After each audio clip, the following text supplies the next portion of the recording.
ठीक है।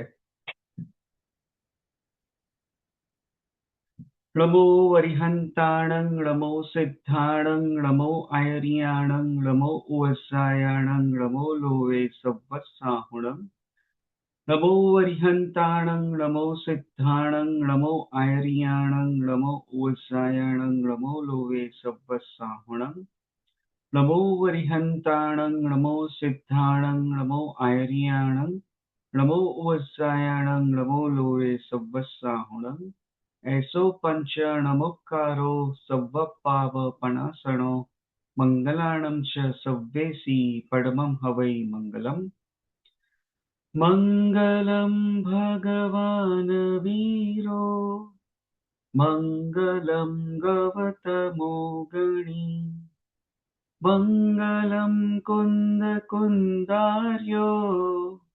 जैन धर्मोऽस्तु मङ्गलम्। तो जय जिनेन्द्र सभी को।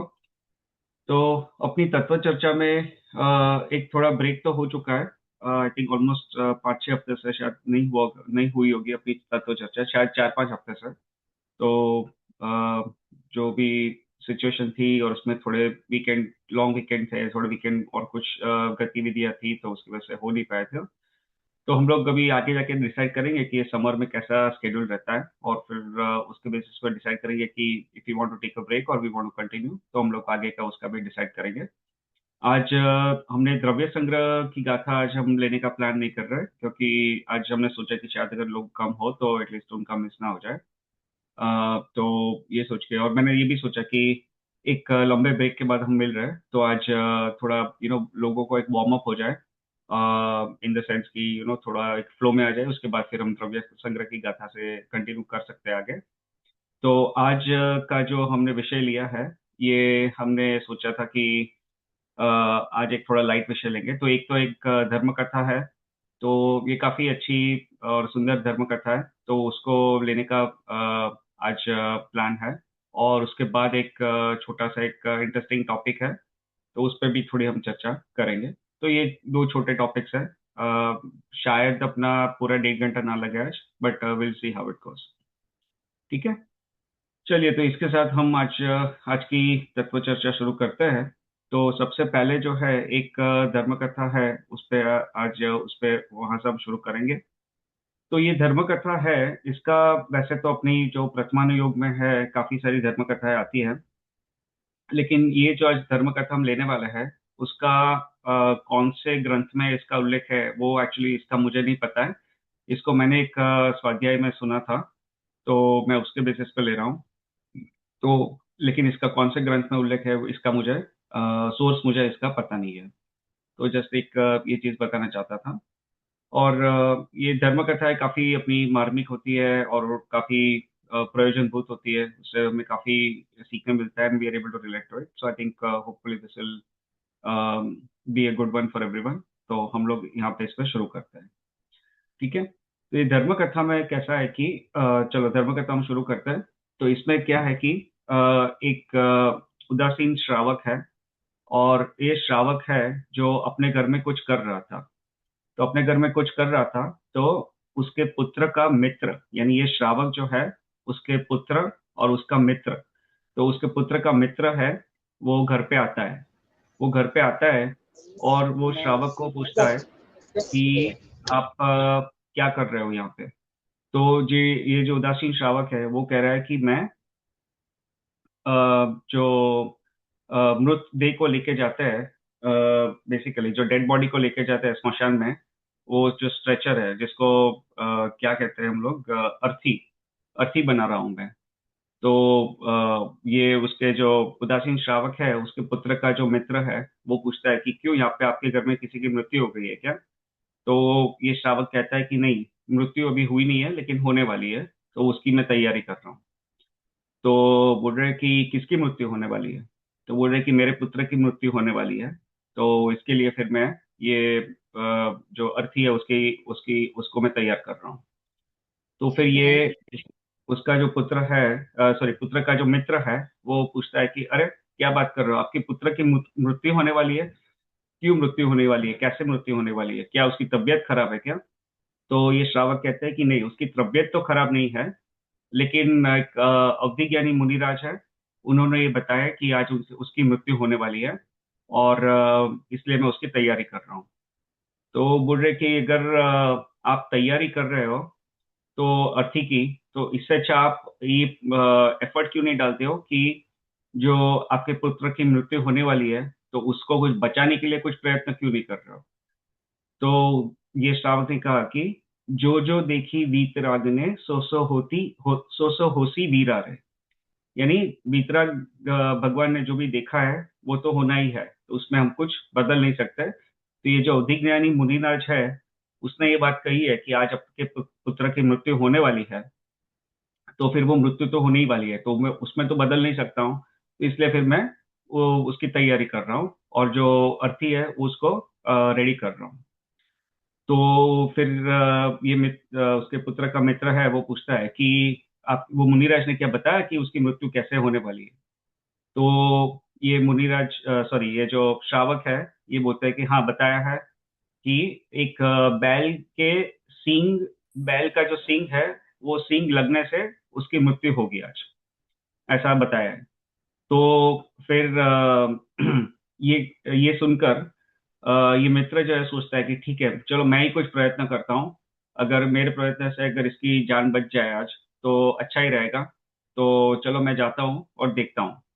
तो वो बाहर जाता है खेत में, तो खेत में देख रहा है कि ये जो उसके पुत्र का जो मित्र है, सॉरी, उसका जो मित्र है, जो खेत में था बैलगाड़ी में, वो बैलगाड़ी में बैठा हुआ है, और जा रहा है वहां से, एक जो रोड है वहां से जा रहा है। तो फिर वो सोचता है कि चलो मैं उसके पास जाता हूँ और let me see if I can do something about it. तो जाता है और देखता है कि इस पे जो बैलगाड़ी में उसका जो मित्र बैठा है, वो तो पीछे बैठा हुआ है, और जो बैल है वो जो बैलगाड़ी में अटैच्ड है, राइट, क्योंकि उस पे वो वुडन का पीस है, वो बैल को अटैच करते हैं, और फिर वो बैल आगे चलता है, और उससे बैलगाड़ी आगे चलती है। तो वो देखता है कि इसमें जो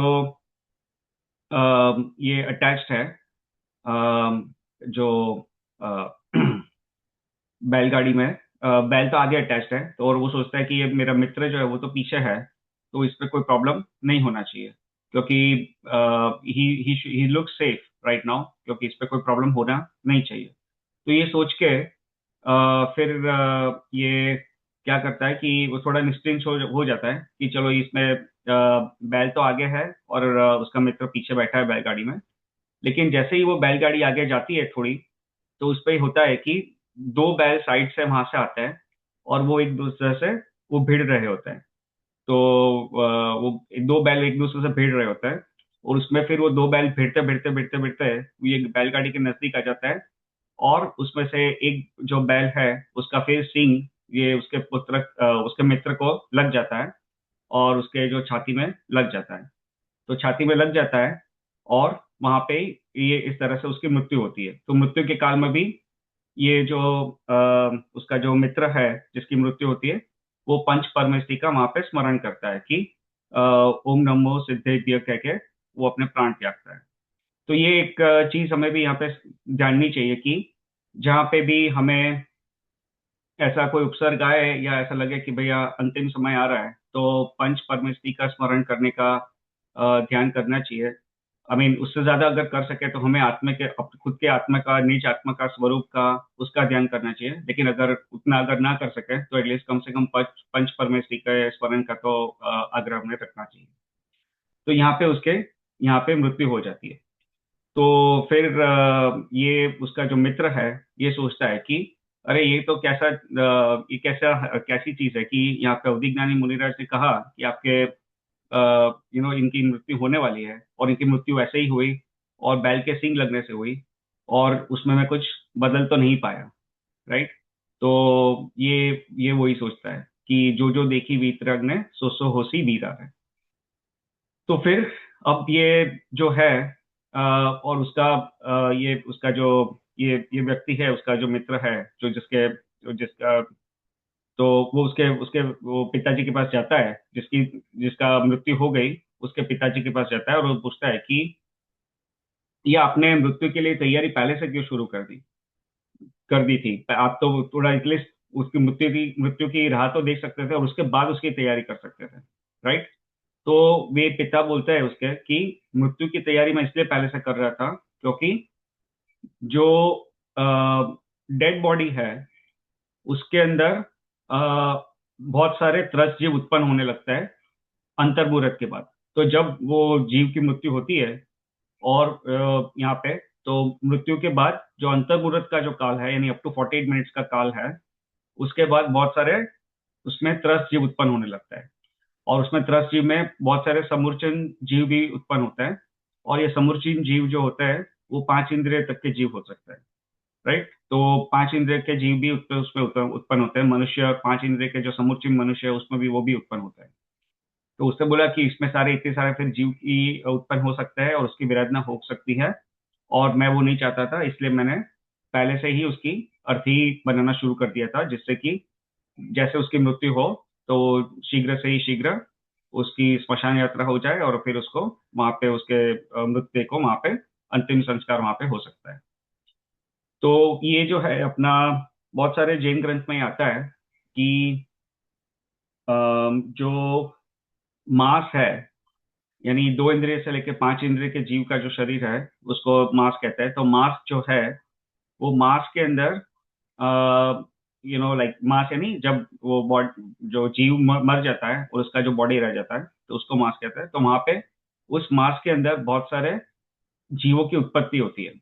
और ये जो अपना पुरुषार्थ सिद्धि उपाय ग्रंथ है उस पर भी लिखा है कि जीव कब उत्पन्न होता है। तो अंतर्मुहूर्त में उसमें जीव की उत्पत्ति शुरू हो जाती है, वो तो है ही। लेकिन उस पे क्या है कि मांस जो ऐसा है कि उसके अंदर जो त्रस्त जीव की उत्पत्ति है वो कच्चे मांस में तो होती ही है, लेकिन पके हुए मांस में भी होती है। यानी अगर ऐसा अगर कोई सोचे कि चलो एक बार कच्चा मांस है तो ठीक है, लेकिन एक बार मांस को पका लिया तो उसमें जीव की उत्पत्ति नहीं होती, तो ऐसा नहीं है। पके हुए मांस के अंदर भी जीव की उत्पत्ति होती है, त्रस्त जीव की। और ये भी लिखा है अपने शास्त्रों में कि उबलते हुए मांस जो है यानी अगर आप पानी में मांस को डालो और उसको उबालो, बहुत गर्म करो, तो वैसी अवस्था में भी उसमें जीव की उत्पत्ति होती है। यानी जो मांस है उसके अंदर जीव की उत्पत्ति निरंतर होती है। यानी कोई अगर ऐसा कहे या कोई ऐसा सोचे कि यू नो अगर कोई जैसे जीव है, त्रस्त जीव है और वो मृत मृत हो गया है, उसको हमने मारा नहीं है, लेकिन मारा नहीं है और वो अपने आप मान लो कि उसकी नेचुरल डेथ हुई है और अभी किसी को भूख लगी है और वो सोचा कि चलो अभी तो उसको मतलब मैंने मारा नहीं है, नेचुरल डेथ हो गई है, अभी सिर्फ उसका मांस ही खाऊंगा तो मुझे तो उसका कोई पाप नहीं लगेगा। तो ऐसा नहीं, क्योंकि उसमें वो जो त्रस्त जीव है उसके मारने का पाप तो नहीं लगता है, लेकिन उसके अंदर जो जीव उत्पन्न तो रहते ही होते रहते हैं निरंतर। और वो निरंतर जीव उत्पन्न होते रहता है और उसको खाने से भी उसको जो उसके अंदर जो त्रस्त जीव उत्पन्न होते हैं एटलीस्ट उसको मारने का भी पाप लगेगा। तो इसीलिए जो मांस भक्षण है वो एक बहुत बड़ा पाप का है। नॉट जस्ट बिकॉज कि वहां पे पंचेंद्रिय जीव को, क्योंकि अभी तो जो भी मांस आता है आज की दुनिया में वो सब जीव को मार के खाया जाता है, राइट।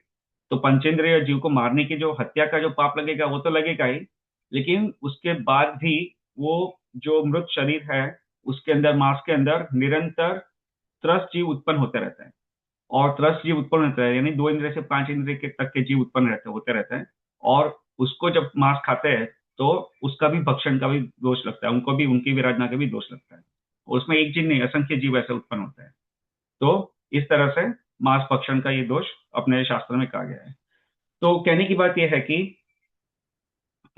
जो यहाँ पे ये था, तो इसलिए वो जो श्रावक, जो उदासीन श्रावक है, उसने पहले से ही थोड़ी तैयारी शुरू कर दी थी कि मेरे पुत्र का अगर आज उसकी मृत्यु होने वाली है तो मैं पहले से ही उसकी तैयारी करके रखता हूँ, जिससे कि ये जितना भी अ, जल्दी से जल्दी अंतिम संस्कार हो सके तो फिर उसको पूर्ण कर दिया जाए और इससे कि जीव की विराधना कम से कम हो। ठीक है। तो फिर अब ये क्या करता है कि ये जो उसका मित्र है, जिसको अभी जो मित्र जो आया था, वो पूछता है कि क्या ये अवधि ज्ञानी मुनिराज ने और भी कुछ बताया था क्या। कि ये तो बताया था कि आपके पुत्र की आज मृत्यु हो जाएगी बैल के सींग लगने से, लेकिन उसके सिवाय भी और कुछ बताया था क्या। तो वो श्रावक बताता है, उदासीन श्रावक कहता है कि हाँ बताया था ना। तो वो पूछता है कि क्या बताया था। तो वो कहता है कि ये भी बताया था कि जो आपके पुत्र को आज बचाने की चेष्टा करेगा, जो उसको बचाने का प्रयत्न करेगा, उसकी भी मृत्यु 3 दिन में हो जाएगी।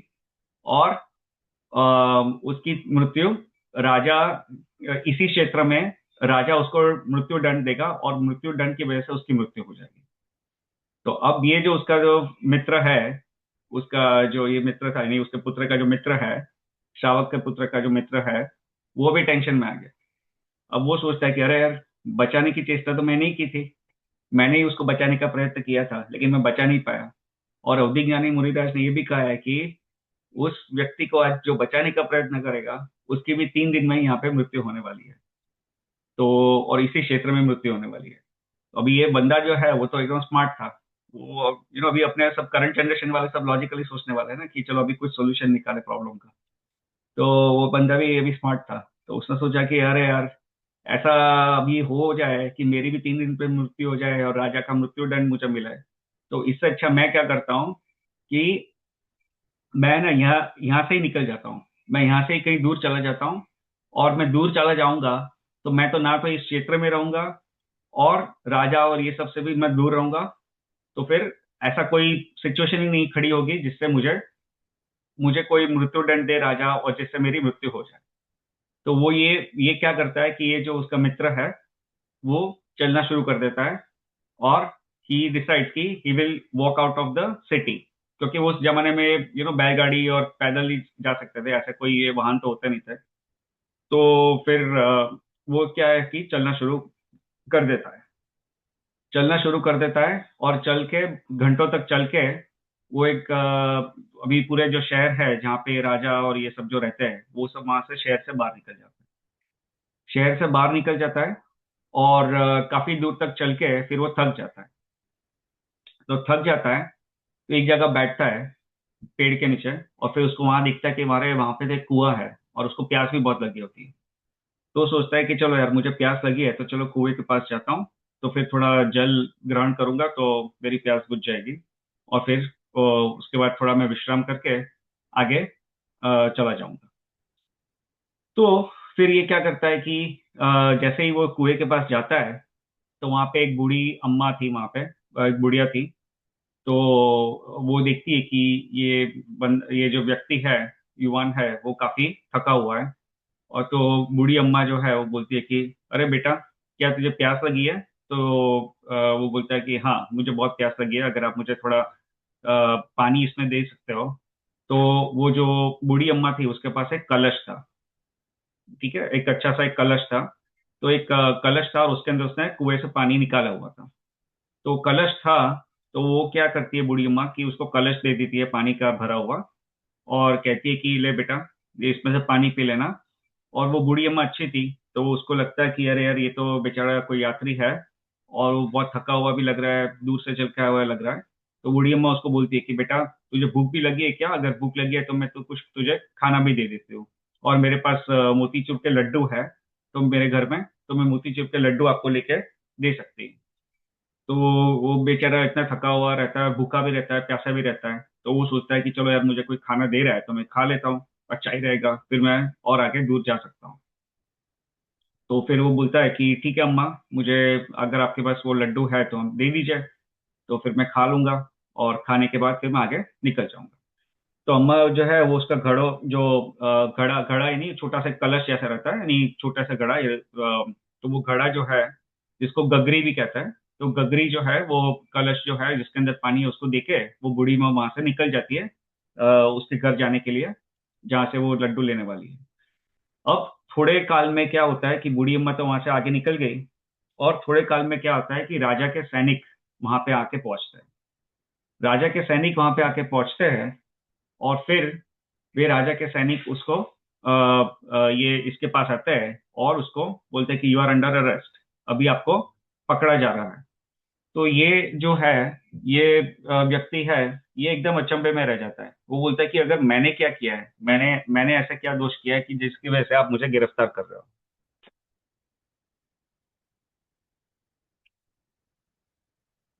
तो ये जो राजा के सैनिक है, वे कहते हैं कि ये जो कलश है वो राजमहल से चोरी हुआ है और ये कलश जो है वो आपके पास है अभी।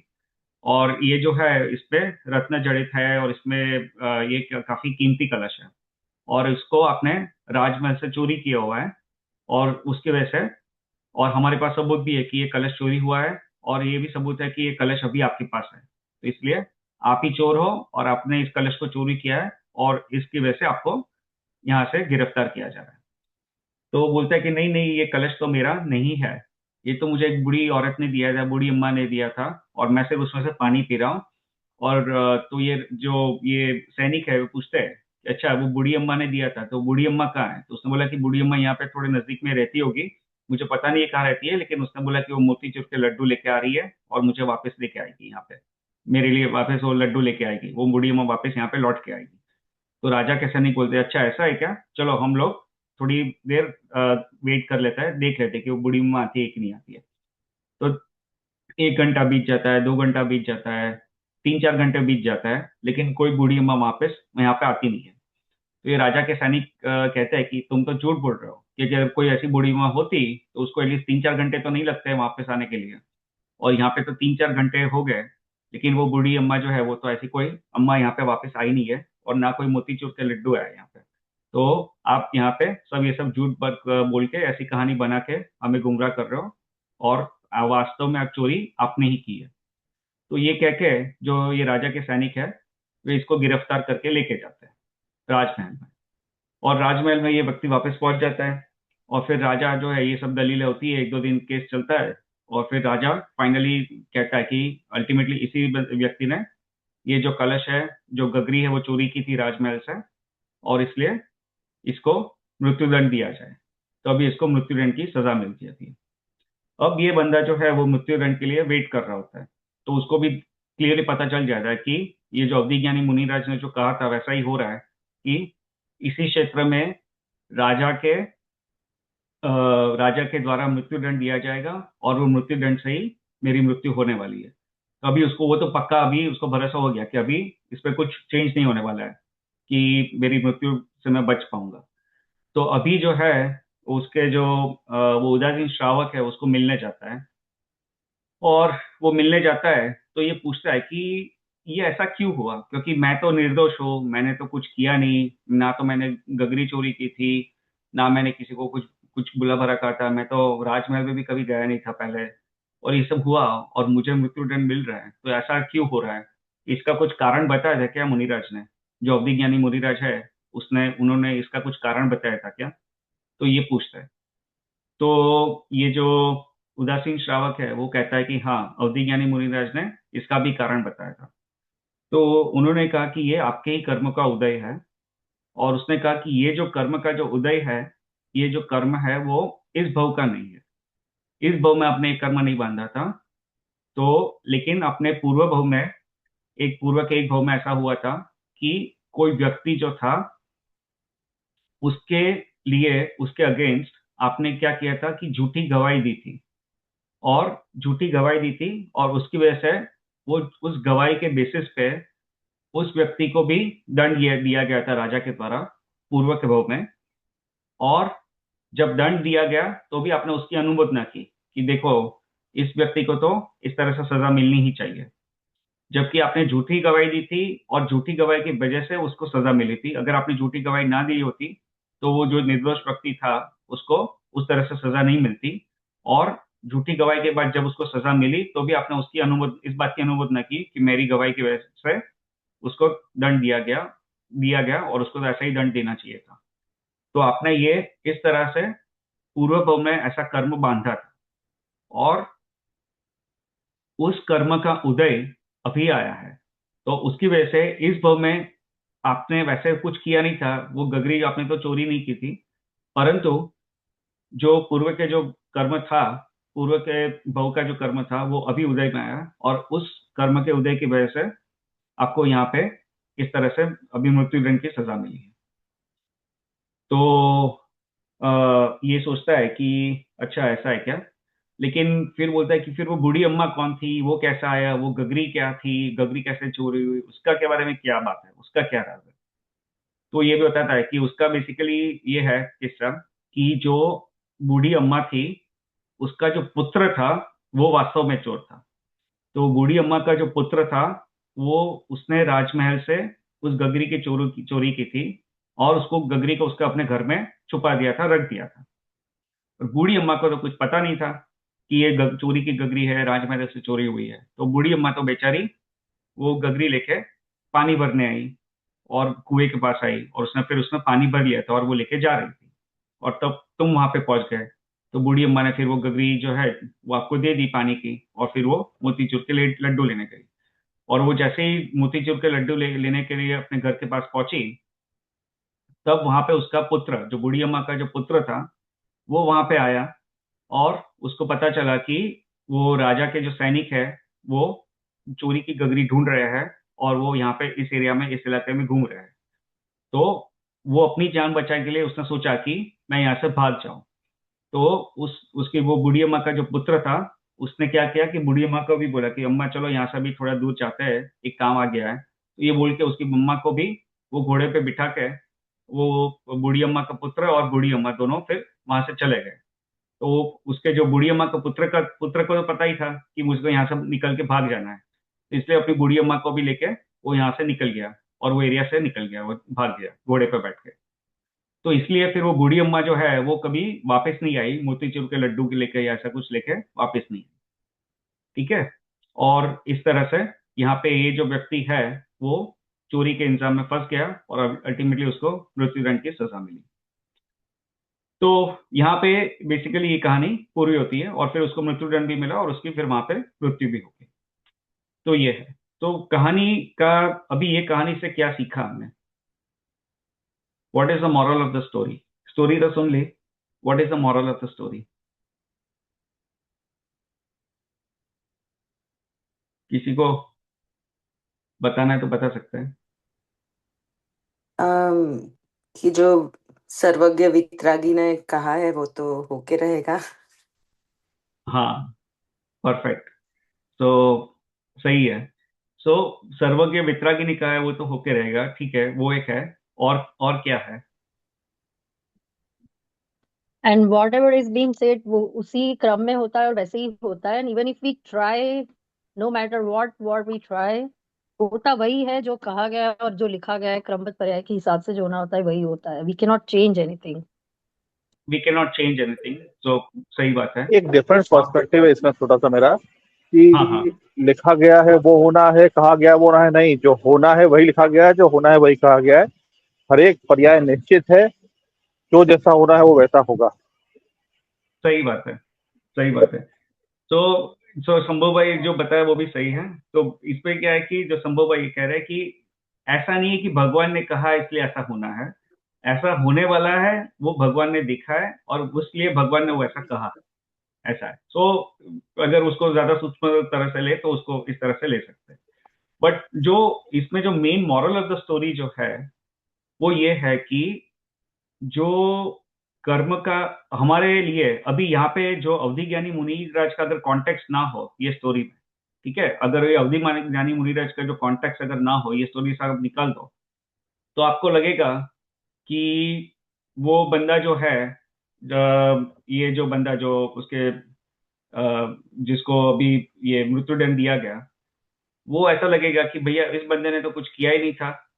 और या तो ऐसा लगेगा कि बूढ़ी अम्मा ने फंसा दिया, या तो ऐसा लगेगा कि राजा के सैनिकों ने उसको फंसा दिया, या ऐसा लगेगा कि राजा ने उसको फंसा दिया, या ऐसा लगेगा कि वो चोर जिसने चोरी की थी उसकी वजह से ये फंस गया।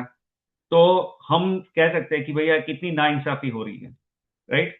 कितनी नाइंसाफी हो रही है कि भैया एक व्यक्ति जिसने कुछ कुछ गलत नहीं किया है उसको मृत्युदंड की सजा दे दी गई, राइट? तो ऐसा हमें ऐसा लगेगा। लेकिन जब हमें अवधि ज्ञानी मुनिराज का यहाँ पे कॉन्टेक्स्ट मिला, तो हमने कहा कि नहीं, जो हुआ वो सही हुआ, कि उस व्यक्ति ने अपने पूर्व भव में ऐसा कर्म बांधा था, उसने झूठी गवाही दी थी, उसने किसी को फंसाया था जिसकी वजह से किसी और को दंड मिला था। तो उस कर्म का उदय आया यहाँ पे, और उसकी वजह से अभी उसको यहाँ पे मृत्युदंड इस भव में उसको मिला। तो अब हमें लगता है कि नहीं, सब कुछ सही हुआ, जो हुआ वो सही हुआ, उसको न्याय अभी यहाँ पे हुआ कि उसको मृत्युदंड मिला, वो न्याय हुआ। अगर उसको मृत्युदंड नहीं मिलता तो पूर्व भव का कर्म उसने बांधा था उसको, अगर उसको फल नहीं मिलता उसका, तो वो न्याय नहीं होता। लेकिन जब तक हमें वो कॉन्टेक्स्ट नहीं पता है, वो अवधि ज्ञानी मुनिराज का यहाँ पे जो बात बताई थी वो अगर हमें नहीं पता होता तो हम तो ये सोचते कि ये तो अन्याय हो गया, राइट। तो ये जो भजन है उसमें ये क्या कहा है कि जो जो होसी वीतरागने, सॉरी, एक मिनट, इसका एग्जैक्ट जो वर्ड है, जो जो देखी वीतरागने सो सो होसी वीरा रे, अनहोनी होसी नहीं जग में, काहे होत अधीरा रे। वापस मैं रिपीट कर रहा हूं, जो जो देखी वीतरागने सो सो होसी वीरा रे, अनहोनी होसी नहीं जग में, काहे होत अधीरा रे।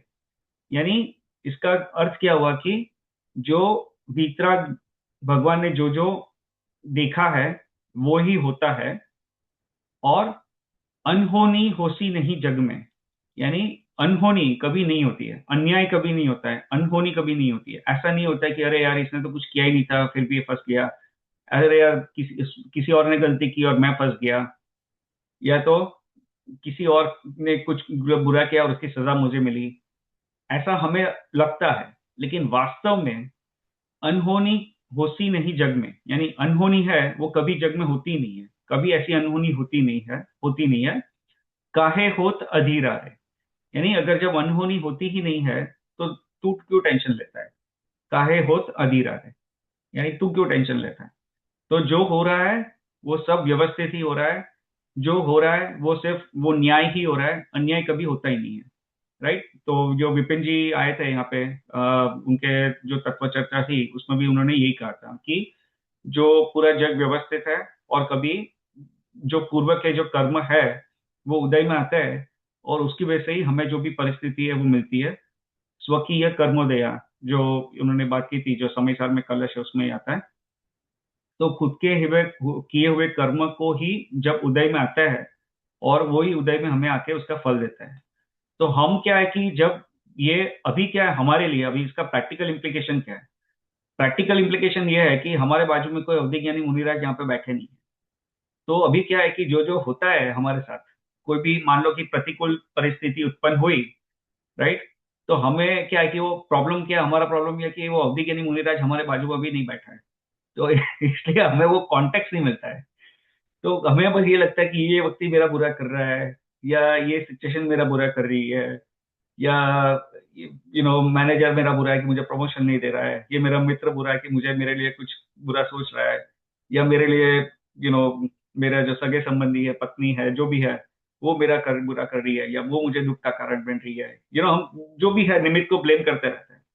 लेकिन अगर यदि हमारे पास अगर बाजू में कोई अवधि ज्ञानी मुनिराज हो जाए, आ जाए, जो ये इस तरह से देख के बता सके, तो हमारे जो ये जो दुर्भाव है वो कभी उत्पन्न होंगे ही नहीं, राइट। क्योंकि हमें फिर वो पूरा कॉन्टेक्स्ट मिल जाएगी कि अच्छा, ये मैंने पूर्व में ऐसा कर्म बांधा था, तो उसका फल के स्वरूप में मुझे ये आज ये प्रतिकूल परिस्थिति हो रही है, राइट। लेकिन अभी अपने पास वो मुनिराज नहीं है, ऐसे अवधि ज्ञानी मुनिराज जो स्टोरी में थे, तो इसलिए हमें वो कॉन्टेक्स्ट नहीं मिल पाता है, और हम क्या करते हैं कि निमित्त को दोष देते हैं, और उसकी वजह से हम राग और द्वेष करते रहते हैं, और उसकी वजह से हम नए कर्म बांधते रहते हैं। तो पूर्व के जो कर्म है वो तो उदय में आने वाला है, और उदय में आएंगे, और हम क्या है, वस्तु का जो स्वरूप है, कर्म की थियरी है, उसको हम नहीं समझते हैं, और हम किसी और को ब्लेम करते हैं, और किसी और को ब्लेम करते हैं, तो उसकी वजह से हमारे और नए कर्म बनते हैं, और वो नए कर्म बनते हैं, और नए कर्म बनते हैं, तो फिर वो वापस हमें अगले भव में, फिर आगे के भव में ये सब उदय में आएंगे, और वहां पे उदय में आके फिर वहां पे हमें परेशान करेंगे। और इसी तरह से हमारा जो भव भ्रमण है वो चलता रहता है, और हम जो है वो संसार में दुखी होते रहते हैं। तो यहाँ पे जो main moral of the story ये है कि जो भी परिस्थिति उत्पन्न होती है, भले प्रतिकूल हो या भले अनुकूल हो, यानी जो ये सब है वो अपने ही पाप और पुण्य के उदय से हमें मिल रही है, राइट।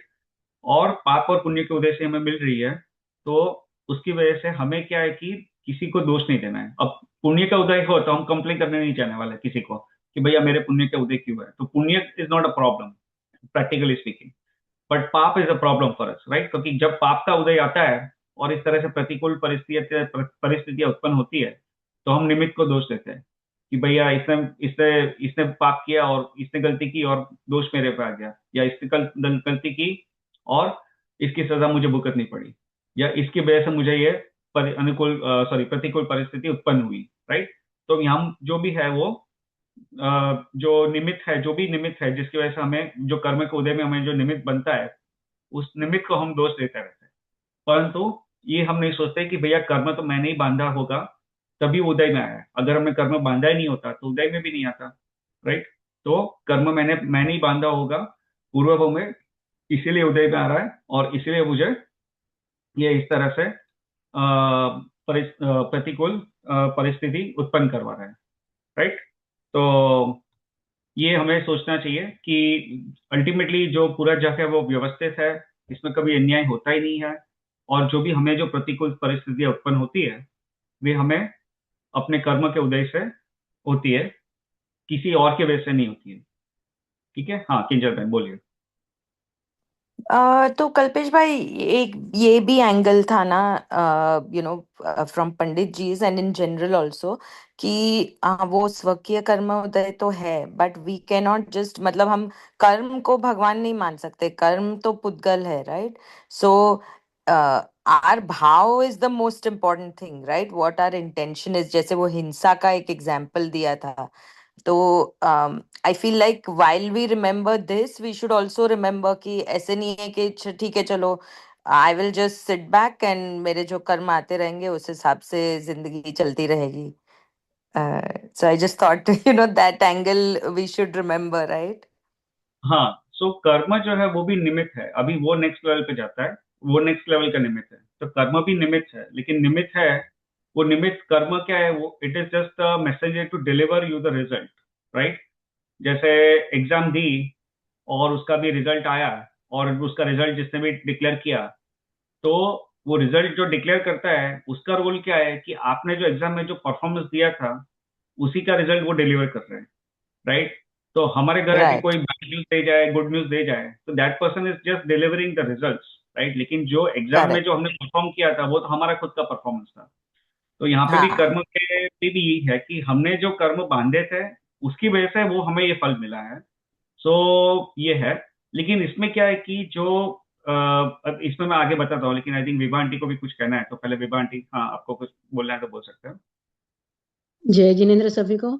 इसमें मुझे एक ये कहना है कि हमें कर्म जब उदय में आते हैं तब हमें पुरुषार्थ करना चाहिए कि हम समता भाव में रहे, साक्षी भाव में रहे, तो कर्म की निर्जरा हो सकती है। यदि हम उसको एक्शन का रिएक्शन करेंगे तो वापस कर्म बंद होगा ही होगा। करेक्ट, हाँ।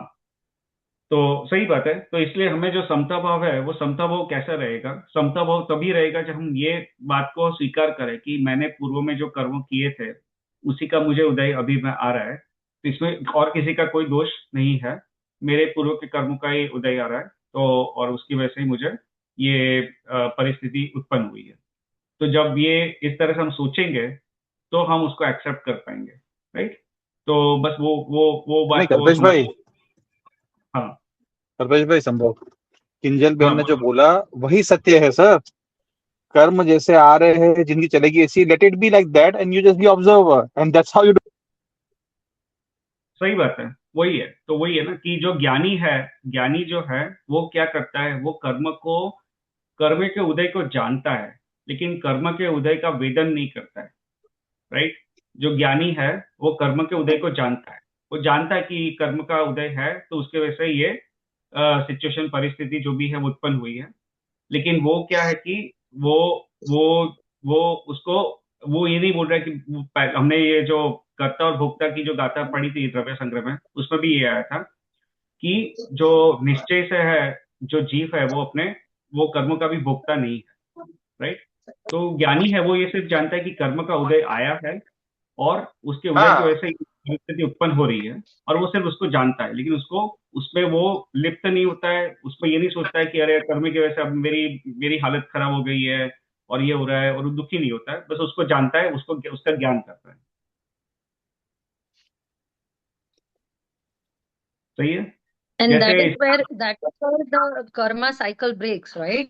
Because as हाँ auntie also said that when you don't react, तो जो कर्म उदय में आने वाले हैं उसमें कुछ चेंज नहीं होता है। उसको जानना है हमें सिर्फ समझने के लिए कि जो हो रहा है मेरी वजह से हो रहा है और मेरे खुद के कर्म से। लेकिन जो किंजल बता रही है वो नेक्स्ट अनदर लेवल पे है कि उसमें बस यही करना है कि हमारे पुरुषार्थ वहां होना चाहिए कि हम उसका रिएक्शन नहीं करें, उसको एक्सेप्ट कर ले और नए कर्म का बंध नहीं हो, बस that's where we have to put efforts, I guess.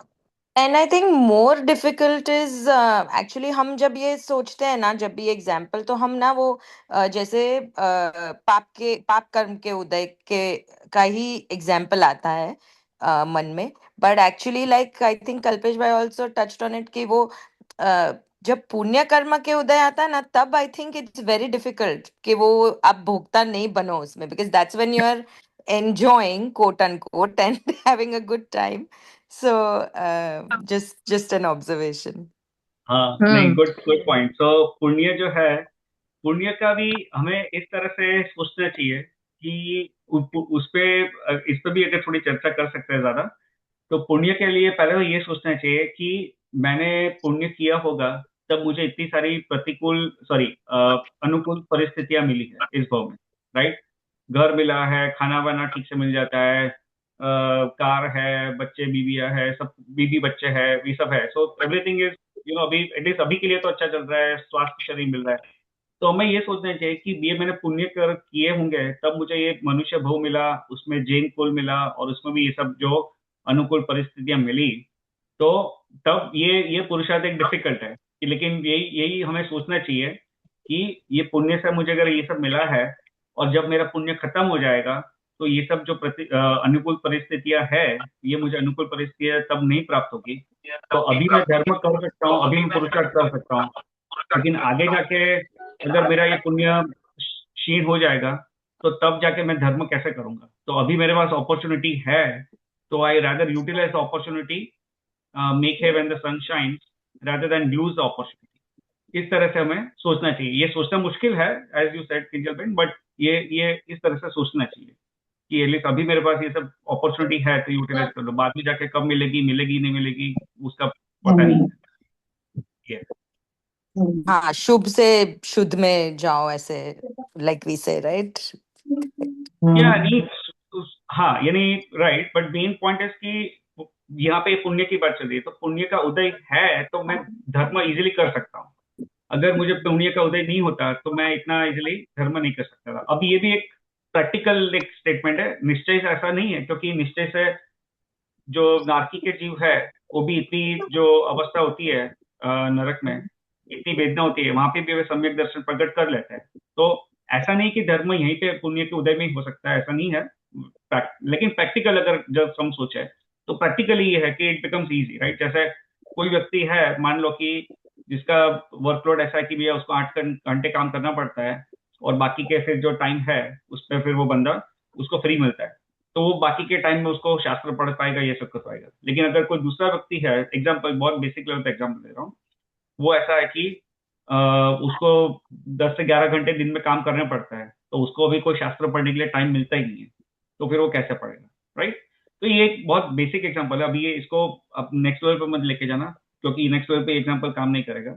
लेकिन ये जो बेसिक लेवल पे मैं बता रहा हूँ कि उसमें ये है कि अगर पुण्य का उदय है, तो उस व्यक्ति को, एटलीस्ट दैट पर्सन, यहाँ पे सिर्फ मैं टाइम की बात कर रहा हूँ, तो उसको टाइम मिल रहा है कि वो शास्त्र पढ़ सके। अगर उसका पुण्य का उदय नहीं होता तो उसको टाइम ही नहीं मिलता वो शास्त्र पढ़ने का, राइट? तो उसके और कोई परिस्थिति उत्पन्न हो जाती कि उसको वो नहीं पढ़ पाता। तो ये एक बहुत बेसिक लेवल पे एक सिंपल एग्जाम्पल यहाँ पे देके इस तरह से समझा। दूसरी बात यह है कि पुण्य के जो उदय की बात है, तो उसमें ये भी सोचने वाली बात है कि जो भरत चक्रवर्ती की अगर एग्जाम्पल ले लो, तो भरत चक्रवर्ती के पास कितने पुण्य था, तो उन्होंने क्या किया? उन्होंने ये सब जो है, वो चक्रवर्ती का पद और जो भी जो संसार के जो भोग है उसको त्यागा, मुनि दीक्षा ली और केवल ज्ञान प्रकट किया। अगर पुण्य में ही सुख होता तो फिर उन्हें मुनि दीक्षा लेने की क्या जरूरत थी? फिर तीर्थंकर की बात कर लो, तीर्थंकर का पुण्य तो और भी सर्वश्रेष्ठ होता है, राइट? और तीर्थंकर है, वे भी वो संसार को संसार को त्याग करके मुनि दीक्षा लेके आगे निकल जाता है, और फिर वो केवल ज्ञान प्रकट करता है, राइट? तो पुण्य जो है वो it's not the ultimate source of happiness, that's another thing. तो उस तरह से भी चिंतन करना चाहिए। तो ये सब जब चिंतन करेंगे, तो फिर हमें ये भी लगेगा कि ठीक है, पुण्य का उदय है तो उसमें भी मुझे लिप्त नहीं होना है। अल्टीमेटली जो आत्मा का जो हित जहाँ पे है, वो उसके बारे में सोचना है और फिर उस पर आगे बढ़ना है। ठीक है, शंभू भाई और कपिल कुछ? भाई, इन सबका मेन जड़ तो पता है, जो मुझे समझ में आता है क्या होता है, कि ये होता है कि हमारा शरीर से एकत्व, ममत्व, कर्तृत्व, भोक्तृत्व, कि मैं शरीर को अपना मैं खुद मान रहा हूँ, तब मुझे गर्मी हो रही है, तब ठंडी लग रही है, तब पैसे आ रहे हैं, तब गाड़ी आ रही है, तब बंगला आ रहा है, तब लड़की है, सवार है, समझो समझो। अदरवाइज क्या समस्या है मुझे? तो पुरुषार्थ एक ही हो सकता है मेरे मेरे ख्याल से, कि हम कैसे भी करके अपना इस शरीर से जो है एकत्व बना, उसे कैसे तोड़ सकते हैं, मुझे लगता है ऐसा। हाँ हाँ हाँ, यानी जो कि जो भी आपने पुरुषार्थ, बताया आपने कि भाई हम क्या सोचते हैं, हम पुण्य में कैसे खुश हो जाते हैं, पाप में दुखी कैसे हो जाते हैं, ये सारे भोग विलास की बातें जो बता रहे हैं, कि हम अगेन जहां मैं नहीं हूं, अभी आपके पास बेंटली है 4 और 2 फरारी है और 6 मर्सिडीज है, मुझे फर्क क्या पड़ता है? समझो, हाँ समझ रहे हो? तो अगर वो हाँ, मेरा खुद इससे जुड़ाव खत्म हो गया, तो then it doesn't matter a lot. Right right, हम वहीं फंसे पड़े हैं सुबह से शाम तक। अबे nowadays I am observing my own thoughts. कितना सही लिखा है, ये बोलते हैं कि भाई दिन भर आर्त रोध में लगे हुए हैं, दिन भर इष्ट वियोग, अनिष्ट योग, पीड़ा, चिंतन और निदान। मुझे कर लेना है यार, कर नहीं मिल रहा, निदान चल रहा है, पीड़ा, अरे पेट दुख रहा है, गैस हो गई है, पीड़ा चिंतन चल रहा है, बेटे बेटे जॉब चली जाएगी तो इष्ट वियोग, अनिष्ट योग में काम नहीं मिला तो, मतलब दिन भर यही सोच होती है, खाने में क्या अच्छा बुरा, मतलब दिन भर। तो एक समय पे हम सोचे कि भाई just like try to monitor our own thoughts. बड़ा अजीब है। तो सारा का सारा एक एक भाई हर समय कलेक्ट करके लाना पड़ता है, जो आज हमें, कि मेरे यार ये मैं नहीं हूं। For how much? For second only. सुबह उठ के लेके रात तक में हमारा 99.9% काम सिर्फ इस शरीर के लिए होता है। मुंह से बात सही ब्रश करो, शरीर से बात सही नहाने जाओ, पेट खाली करो, फिर पेट भरो, फिर कपड़े पहनो, फिर बाहर जाओ, फिर काम करो, फिर खाओ पियो, फिर सो जाओ, फिर उठो। दिन भर हाँ सही 24 बात है। घंटे में से आप मुझे 5 मिनट भी अगर आपने, अगेन मैं नहीं बोल रहा कि कोई नहीं करता होगा, मैं नहीं कर पाता, बात ये चल रही है कि 5 मिनट भी आप ये सोचो कि भाई मैं ये नहीं हूं। वो हो ही नहीं पाता है ना, समझो। हाँ सही बात है। खैर वही ये तो ऐसी बात वही है, है, जस्ट जस्ट वही बात है कि ये जो भेद ज्ञान है वो करना है, जैसे प्रैक्टिकली भी जहाँ जहाँ ये जो आई मीन जैसे जैसे कर सकते हैं, क्योंकि हमें क्या है कि तो इसका अगर बहुत बेसिक भूमिका पे हो कोई व्यक्ति, तो उसको शास्त्र का अभ्यास करना है सबसे पहले, क्योंकि शास्त्र का अभ्यास करेगा तब एब्सोल्युटली। उसको ये सब ज्ञान आएगा कि क्या पर है और क्या स्व है, तो ये सब का ज्ञान आएगा। फिर एक बार ज्ञान आ जाएगा, फिर शास्त्र का अभ्यास और आगे होगा, तो उसमें क्या है, उसकी श्रद्धा बढ़ती जाएगी, और उसको ये क्या है कि ये दिमाग में बात चीजें बैठती जाएगी, फिर और शास्त्र का अभ्यास करते जाएगा, और फिर इसको क्या है कि फिर ये जो सीखा है उसको फिर क्या है कि वो प्रैक्टिकली उसको अप्लाई कर पाएगा। फिर क्या होगा कि ऐसे जीवन में जब ऐसी कोई परिस्थितियां उत्पन्न हो, भले प्रतिकूल हो या अनुकूल हो, यानी पाप का उदय हो या पुण्य का उदय हो, तो फिर वो व्यक्ति भेद ज्ञान कर सकता है और सोच सकता है कि भैया ये जो हो रहा है वो सब कर्म के उदय से हो रहा है, लेकिन इसमें मैं सिर्फ उसको जानने वाला हूँ, और ये मेरा जो स्वरूप है उसको, मुझे कर्म जो है उससे मेरे स्वरूप को कोई हानि या लाभ या हानि नहीं हो रही है, और फिर उस तरह से वो भेद ज्ञान कर सकता है। और फिर इस तरह से अगर जो प्रैक्टिकली भी इस तरह से कोई प्रतिकूल परिस्थितियां उत्पन्न हो, तो उससे वो व्यक्ति विचलित नहीं होगा। तो वो बात सही है कि ये है, तो basically it start from getting the right knowledge.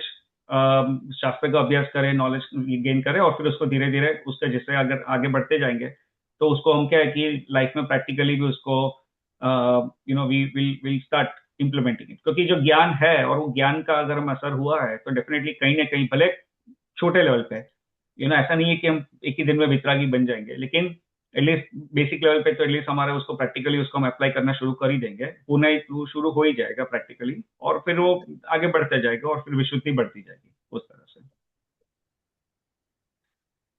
ठीक है, चलिए, तो होपफुली ये धर्म कथा आई थिंक सबको अच्छी लगी होगी।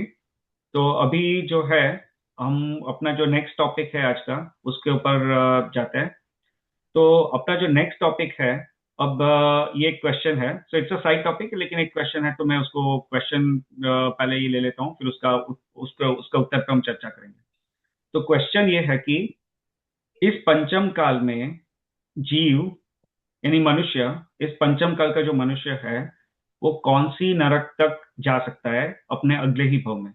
यानी पंचम काल का कोई मनुष्य है, अगर वो बहुत पाप करे, उसको नरक गति का बंद हो जाए अगले भव के लिए, तो वो कौन सी नरक तक जा सकता है अगले भव में। पंचम काल का मनुष्य है, उसकी बात कर रहे हैं।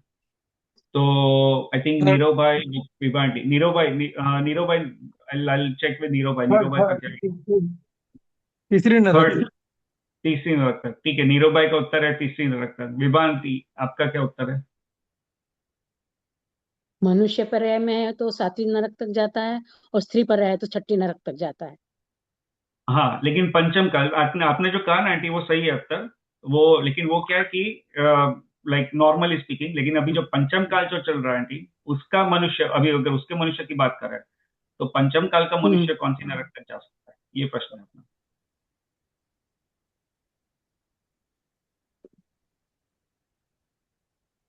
तो ठीक है, सो अपने जो नीरव भाई है उसने कहा कि पंचम काल का मनुष्य तीसरी नरक तक जा सकता है। तो किसी और के पास कोई आंसर है, या एवरीवन एग्रीज, या एवरीवन, और may be you don't know the answer. You may not agree necessarily, but you may not know the answer. Then and maybe that's why you may not agree. तो किसी और को कोई उत्तर हो तो दे सकता है। मैंने सिर्फ ऐसा सुना नहीं, है कि थर्ड सेवेंथ तक नहीं जा सकता है। आई मीन चाहो तो भी सातवें नरक, ऐसे मैंने सुना है इन हाँ स्वाध्याय, but I don't know otherwise anything more. हाँ, सही बात है, सातवें नरक तक तो नहीं जा सकता है, वो बात सही है। वो बात सही है। और किसी को कुछ? तो ठीक है, चलिए मैं इसका उत्तर देने का प्रयत्न करता हूँ। इसका उत्तर है ना, मुझे भी एक प्रश्न था पहले तो। अपने एक पंडित जी पिछले बार आए थे, लास्ट ईयर आए थे, तब मैंने उनको पूछा था। अपने नीलेश भाई थे ना लास्ट पर्यूषण में, किंजल में। यस यस, नीलेश भाई। हाँ, तो नीलेश भाई को मैंने ये प्रश्न पूछा था। तो नीलेश भाई ने बताया था कि जो इसका मैं एक्चुअली थोड़ा आंसर, पहले मैं उसको, नीलेश भाई ने क्या बताया था उससे पहले मैं थोड़ा बेसिक यहाँ पे एक एक्सप्लेनेशन देना चाहता हूँ। तो उसमें ऐसा है कि जो नरक का जीव जा सकता है, वो कौन सी नरक तक जा सकता है, उसका एक्सप्लेनेशन अपने शास्त्र में आता है कि इट डिपेंड्स ऑन बेसिकली जो उसका जो सहनन है, सहनन जो है, उसके सहनन के हिसाब से उसका वो नरक कौन सी नरक तक जा सकता है उसका डिसाइड होता है। ठीक है, तो मैं अपने यहाँ पे स्क्रीन शेयर कर रहा हूँ। तो ये जो सहनन, अभी सहनन, पहले तो सहनन क्या है उसको समझ लेते हैं। अभी उसको मैं ज्यादा डिटेल में नहीं जाऊंगा, सहनन का जो टॉपिक है, क्योंकि उसको अगर डिटेल में जाएंगे तो उसको we can easily take 2 hours just to discuss कि सहनन क्या होता है, उसके अलग अलग प्रकार के सहनन का क्या स्वरूप है वो सब। तो अभी उतनी मैं डिटेल में नहीं जाता हूँ। लेकिन सहनन जो है उसको इतना आप समझ लीजिए कि सहनन is nothing but the strength that you get in your body because of the joints, the bone, जो हड्डी है, हड्डी अपना जो स्केलेटल सिस्टम है, राइट। तो हड्डियां है जो उसमें अलग अलग हड्डियां है, और वो अलग अलग हड्डियां एक दूसरी हड्डी के साथ जुड़ती है, राइट। तो अपना नी का जॉइंट है, एल्बो का जॉइंट है, दोज आर सम एग्जांपल्स। तो वो जो जॉइंट्स है, वो जॉइंट्स के जो कनेक्शंस कितना स्ट्रांग है, ठीक है, अपने जॉइंट का जो कनेक्शन है वो कितना स्ट्रांग है, और उसकी जो स्ट्रेंथ है, उससे अपना बॉडी की स्ट्रेंथ डिसाइड होती है। ठीक है, और उससे अल्टीमेटली ये क्या है कि अपने जो भाव है, क्योंकि अपना फिजिकली जितनी जो स्ट्रेंथ है, उससे उसकी अपनी जो मेंटल जो थॉट्स है उसकी इंटेंसिटी भी इम्पैक्ट होती है। ठीक है, तो ये है, but in simple terms Sanon is nothing but the it's the different type of joints that you can have in your body, and that can be of different intensity. I would say not intensity, but they give you different level of strength in your body. ठीक है, तो अपने शास्त्र में 6 प्रकार के सहनन है, उसका यहाँ पे विवेचन आता है। तो जो सबसे जो उत्कृष्ट सहनन है, यानी जब जो स्ट्रॉन्गेस्ट जो सहनन है, वो है वज्र ऋषभ नारज सहनन। ठीक है, वज्र ऋषभ नारज। अभी ये वज्र ऋषभ नारज क्या होता है, उसके लिए उसको क्या कैसे एक्सप्लेन किया गया शास्त्र में, ये सब डिटेल्स आती है, लेकिन आज हम उसको कवर नहीं करेंगे। जस्ट इतना समझ लीजिए कि ये this is the order of the सहनन। तो सबसे स्ट्रॉन्गेस्ट है वज्र ऋषभ नारज सहनन, फिर उसके बाद है वज्र नारज सहनन, दैट इज लेस स्ट्रॉन्गर। फिर जो थर्ड है वो है नारज सहनन, that is the third intensity वाला है। फिर फोर्थ है अर्ध नारज, फिफ्थ है किलिका, और जो 6th है उसका है नाम है सुपाटिका। सुपाटिका एक्चुअली उसका और एक नाम आता है, लेकिन अभी यहाँ पे सुपाटिका मैंने लिखा है तो ये सुपाटिका उसको ले लेते हैं। ठीक है, तो जो सुपाटिका जो 6th सैनन है वो सबसे वीकेस्ट है, और जो ये वज्र ऋषभ नारद जो 1st सैनन है वो सबसे स्ट्रॉन्गेस्ट है। तो कोई व्यक्ति हो जिसके पास वज्र ऋषभ ऋषभ नारद सैनन हो तो that person is going to be very very very strong. जैसे तीर्थंकर भगवान है, चक्रवर्ती है, तो ये सब जो है वे सब वज्र ऋषभ नारद सैनन वाले होते हैं। वैसे ही जो जीव जिस भव में मोक्ष जाता है उसका वज्र ऋषभ नारद सैनन ही होगा नियम से, और कोई सैनन से वो मोक्ष नहीं जा सकता है। और ऐसा है, और ये है। तो अभी अपने शास्त्र में ये बात जो है वो एकदम क्लियर आती है। ठीक है, इसमें क्या आता है कि जिसका जो सुपाटिका यानी जो वीकेस्ट, और actually let's go start with this, वज्र ऋषभ नारद जिसका जो स्ट्रॉन्गेस्ट सैनन है, जो 1st सैनन है, वो जीव है वो 7वीं नरक तक जा सकता है। यानी पहले से 7वीं नरक, कोई नरक तक भी जा सकता है, लेकिन ऑब्वियसली 7वीं नरक तक भी जा सकता है। सबसे वर्स्ट 7वीं इज द नरक इज द वर्स्ट, और जो पहली नरक is the least least worst I would say, least worse I would say, क्योंकि यानी उसमें पहली नरक है उसका आयु जो है वो हजारों साल में भी हो सकता है, और 7वीं नरक का जो है और उसमें यानी उसमें पेन कम होता है, और 7वीं नरक में पेन सबसे ज्यादा होता है। तो आप ऐसा मान के चलो, तो जिसका वज्र ऋषभ नारद सैनन है वो 7वीं नरक तक जा सकता है। जिसका दूसरा, तीसरा और चौथा, ये 3 सैनन वाले जीव जो है, दूसरे, तीसरे और चौथे, यानी वज्र नारज, नारज और अर्ध नारज, ये जो 3 सैनन वाले जीव है वो 6ठी नरक तक जा सकता है। वे 7वीं नरक तक नहीं जा सकता है।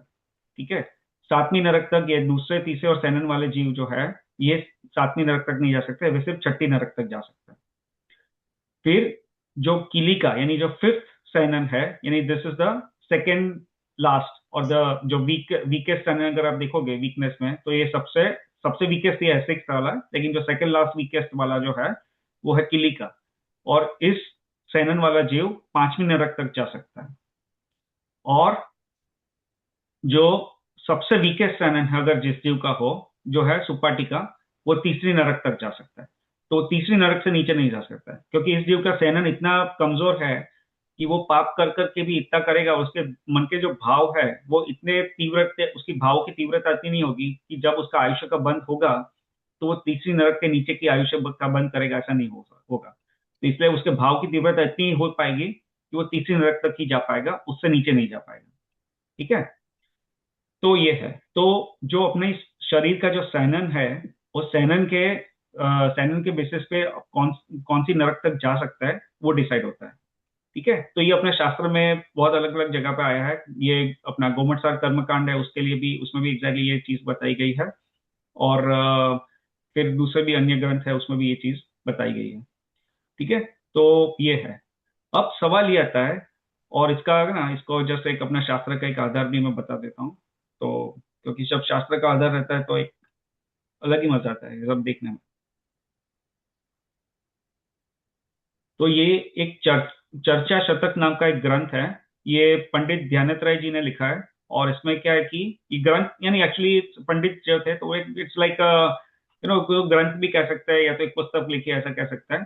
तो उसमें क्या किया कि जो पंडित ध्यानत राय जी जो थे, वे क्या थे कि उन्होंने कर्णानुयोग का काफी ये उसमें डिटेल में उन्होंने उसमें उनकी मास्टरी थी। उन्होंने काफी कर्णानुयोग के, जैसे गोमटसार कर्मकांड है, लफ्तीसार है, ये सब जो है ये सब ग्रंथ पढ़े थे। और वो ग्रंथ पढ़ के उन्होंने क्या किया कि एक ऐसा एक कंपाइलेशन का एक ग्रंथ बनाया जिसका नाम उन्होंने दिया चर्चा शतक। और ये जो ग्रंथ है चर्चा शतक, उसमें उन्होंने क्या किया कि जो काव्य के रूप में उन्होंने लिखा है। तो इसको हम एक बार यहाँ पे पढ़ लेते हैं। यहाँ पे क्या लिखा है कि छ होती सरे जाही, 5 चौथे पंचम लग, 4 नहीं, ये एक्चुअली दूसरा है, मुझे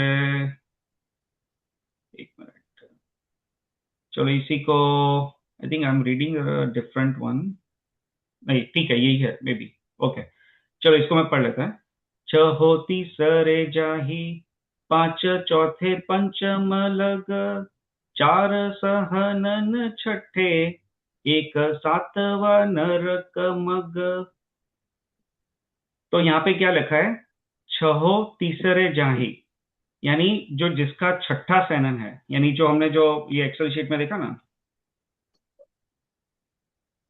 ये वाला, जो जिसका छठा सेनन है वो तीसरी नरक तक जा सकता है। यानी ये क्या लिखा है कि छहो, यानी छहो सेनन वाले तीसरे नरक तक जा सकता है। तीसरे, यहाँ पे नरक की बात चल रही है। तो छहो तीसरे जाही, यानी जिसका छठा सेनन है, यानी छहो नरक वाले तीसरी नरक तक जा सकता है। ठीक है, यदि ये हमने देखा ना यहाँ पे कि छह नरक, जितने भी सेनन वाले हैं वो तीसरी नरक तक तो जा ही सकते हैं, क्योंकि जो जो जिसका पहला सेनन है वो सातवीं तक जा सकता है, उसका मतलब कि वो तीसरी तक तो जा ही सकता है। तो ऐसे ही यहाँ पे जो छठा सेनन है वो तीसरी तक ही जा सकता है, उससे नीचे नहीं जा सकता। तो ये कहा कि छहो तीसरे जाही, पांच चौथे पंचम लग, यानी पांच, पांचवा सेनन और चौथा सेनन ये पंचम नरक तक जा सकता है।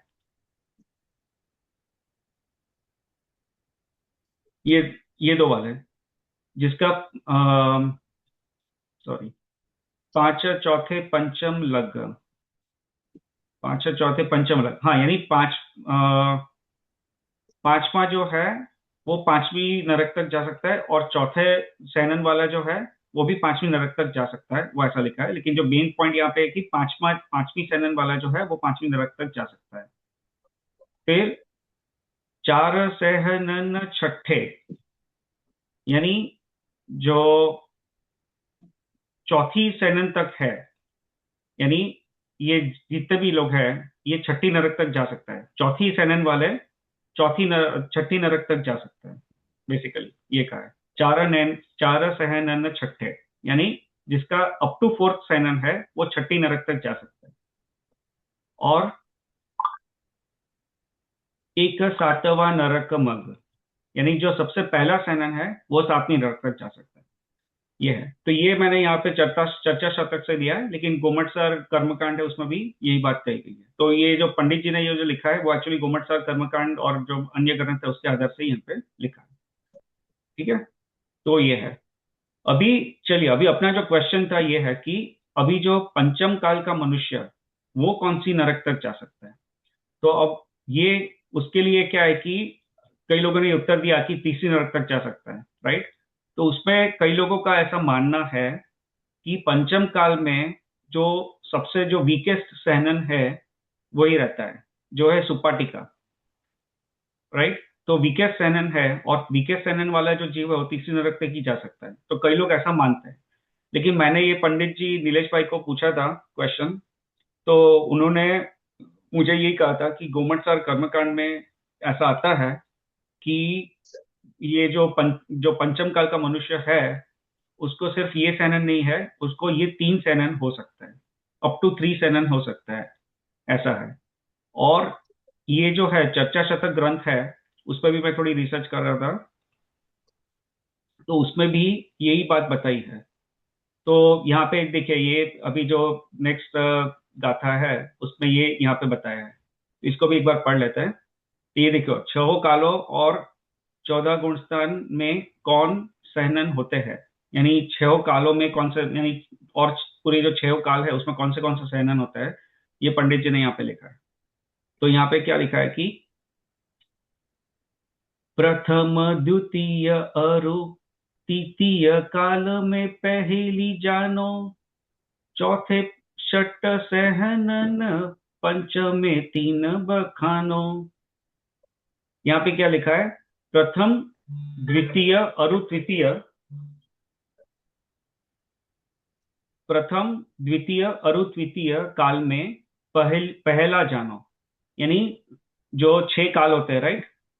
पहले जो 3 काल है वो भोग भूमि का काल है, युगलिक मनुष्य का काल है। और जो बाकी के जो तो उसको जो प्रथम द्वितीय तृतीय, तो उसमें भोग भूमि के मनुष्य होता है, राइट। और उसमें कौन सा सैनन होता है? पहला सैनन होता है। तो प्रथम द्वितीय अरु तृतीय काल में पहला जानो, यानी पहले दूसरे और तीसरे काल में पहला सैनन होता है, यानी जो उत्कृष्ट सैनन जो है वज्र ऋषभ नारद सैनन, ये होता है कौन से काल में? पहले दूसरे और तीसरे काल में, क्योंकि भोग भूमि के मनुष्य होते हैं तो उसमें ये पहला सैनन होता है। फिर क्या लिखा है, चौथे षट सहनन, चौथे षट सहनन, यानी षट यानी छह, यानी चौथे काल में छयों के छह सहनन हो सकते हैं। यानी चौथे काल में ऐसे भी जीव हो सकते हैं, मनुष्य हो सकते हैं जिसको वज्र ऋषभ सार नारक सहनन हो, और ऐसे भी जीव हो सकते हैं जिसको सुपाटिका सहनन हो। यानी छयों में से कोई भी सहनन हो सकता है चौथे काल में। ठीक है। और फिर क्या लिखा है, पंचमे तीन बखानो, यानी पंचम काल जो है उसमें तीन सैनन हो सकता है। कौन से तीन, ये नीचे के जो तीन है, जो वीक, ये जो उत्तम सैनन नहीं है। देखिए उत्तम सैनन जो शास्त्र में ना, उत्तम सैनन कई जगह आएगा। उत्तम सैनन का अर्थ क्या लेना, ये स्टार्टिंग के तीन लेना, not the first one only. उत्कृष्ट सैनन अगर कहा हो तो ये फर्स्ट लेना, उत्तम सैनन कहा हो तो ये स्टार्टिंग के तीन लेना। तो ये तीन उत्तम सैनन में आता है। और यहाँ पे पंचम काल में क्या कहा है कि पांच में तीन बखानो, यानी पंचम काल में तीन सैनन होते हैं, तो ये नीचे के तीन है वो रहते हैं। तो पंचम काल में ये तीन सैनन हो सकता है। ये पंडित जी ने यहाँ पे लिखा है, पंचम में तीन बखानो। तो इसके अगर हिसाब से हम देखें तो पंचम काल में ये तीनों सैनन हो सकता है। तो अगर पंचम काल में किसी का जैसे चौथा सैनन है, अभी अभी पंचम काल चल रहा है, तो छठी नरक तक जा सकता है। अगर पंचम काल में किसी का पांचवा सैनन है तो पांचवी नरक तक जा सकता है। और पंचम काल में किसी का छठा सैनन है वो तो तीसरी नरक तक जा सकता है। लेकिन अगर हम जनरिक अगर देखें तो पंचम काल में जीव जो है वो छठी नरक तक जा सकता है। इसके हिसाब से एटलीस्ट ये कंक्लूजन निकलेगा। और ये मैंने पंडित जी नीलेश भाई को भी पूछा था, तो उन्होंने भी यही कहा था कि गोमटसार कर्मकांड में भी ये कहा है कि पंचम काल में ये तीन सैनन हो सकता है, और ये तीनों सैनन की वजह से जीव जो है वो छठी नरक तक जा सकता है, पंचम काल का मनुष्य भी। ऐसा ये कहा था। लेकिन मुझे फिर भी इसके लिए मुझे माइंड में थोड़ा भी मुझे थोड़ा डाउट है इस बारे में, तो मैं ज्यादा थोड़ा I try to figure out कि इसमें और कोई जो, क्योंकि ये जो है ये तो पंडित जी ने लिखा है, तो उन्होंने ऑब्वियसली दूसरे शास्त्रों से लिखा होगा, पढ़ के लिखा है। लेकिन फिर भी मुझे कोई डायरेक्टली उसका जो ये है मुझे थोड़ा रिसर्च करना है। बट एटलीस्ट इसके हिसाब से जो नीलेश भाई ने भी एक बताया था, और यहाँ पे भी ये एटलीस्ट बताया है कि ये जो पंडित ज्ञानेन्द्र राय जी ने भी ये बताया कि जो पंचम काल में तीनों सैनन हो सकता है नीचे के, और उसके अगर हिसाब से देखे तो छठी नरक तक पंचम काल का मनुष्य जा सकता है। तो ये एटलीस्ट ये बात एटलीस्ट अभी तक है, ये कंक्लूजन निकाला जा सकता है। ठीक है। इसमें और भी अगर थोड़ा इंटरेस्टिंग है, अगर आप पढ़ना है तो उसको भी पढ़ सकता है कि क्या लिखा है कि कर्म भूमि तीय तीन, एक छठे के माही, विकल चतुष के एक, एक इंद्रिय के नाही। यानी इसका क्या लिखा है, ये जस्ट एडिशनल पॉइंट है, ये जस्ट कवर कर रहा हूं। ये क्या लिखा है, कर्म भूमि तीय तीन, कर्म भूमि तीय, तीय यानी स्त्री, फीमेल, महिला, और तीन यानी कर्मभूमि की जो महिला होती है उसको उसको भी तीन सैनन ही हो सकते हैं। यानी कर्मभूमि उनको भी तीन सैनन, यानी जो फीमेल होती है उनको ये तीन सैनन ही हो सकता है। ये बाकी के जो ऊपर के तीन सैनन है वो कर्मभूमि के स्त्री को नहीं हो सकते। यानी चौथे काल में, पांचवें काल में और छठे काल में, ये तीनों काल में कर्मभूमि की जो स्त्री होती है उसको ये तीन सैनन ही हो सकता है। इसमें ये क्या है, दिगंबर की मान्यता है, श्वेतांबर की मान्यता इसमें उसमें अलग है, तो अभी मैं उसमें नहीं जा रहा हूँ। बट जस्ट ये बता रहा हूँ कि इसमें दिगंबर और श्वेतांबर में थोड़ा अंतर है। तो ये अपना ऑब्वियसली दिगंबर की मान्यता के हिसाब से यहाँ पे हम बातचीत कर रहे हैं। तो एज पर दिगंबर जो कर्म, और ये भी गोमटसार कर्मकांड में आता है, एग्जैक्टली ये पॉइंट कर्मकांड में आता है। तो वो उसी के आधार से यहाँ पे पंडित जी ने लिखा है कि कर्मभूमि के जो स्त्री होती है उसको ये तीन सैनन ही हो सकते हैं। ठीक है। तो ये है, और इसलिए दिगंबर के हिसाब से स्त्री की पर्याय में मोक्ष नहीं हो सकता है, क्योंकि मोक्ष जाने के लिए क्या है, शपथ श्रेणी चढ़नी पड़ेगी, और शपथ श्रेणी चढ़ने के लिए वज्र ऋषभ नारद सैनन चाहिए। जबकि ये अपने शास्त्र में ये लिखा है कि जो कर्मभोगी की स्त्री है, यानी वन चौथे काल की जो स्त्री है उसको भी ये तीन सैनन ही हो सकता है, ये ऊपर के तीन सैनन नहीं होता है। तो उत्तम सैनन नहीं होता है स्त्री को, और उसकी वजह से वे नरक भी छठी नरक तक ही जा सकती है, सातवीं नरक तक नहीं जा सकती है, राइट? क्योंकि हमने ये देखा ना कि ये जो है अर्धनारद सेनन है जिसका, वो छठी नरक तक जा सकता है। तो स्त्री की पर्याय में भी भले चौथे काल की स्त्री हो, पांचवें काल की, या छठी, आई मीन, या पंचम काल की, तो ये छठी नरक तक स्त्री जा सकती है अगर उसको अर्धनारद सेनन हो तो, परंतु सातवीं नरक तक स्त्री नहीं जा सकती। और वही लॉजिक से दिगंबर में ये भी कहा है कि स्त्री की पर्याय में मोक्ष भी नहीं प्राप्त हो सकता है, क्योंकि उसमें ये सेनन नहीं होता है, वज्र ऋषभ नारद सेनन नहीं होता है, और नहीं होने से वो सातवीं नरक में भी नहीं जा सकती है स्त्री, और ऊपर जाए देखे तो मोक्ष में भी नहीं जा सकती है।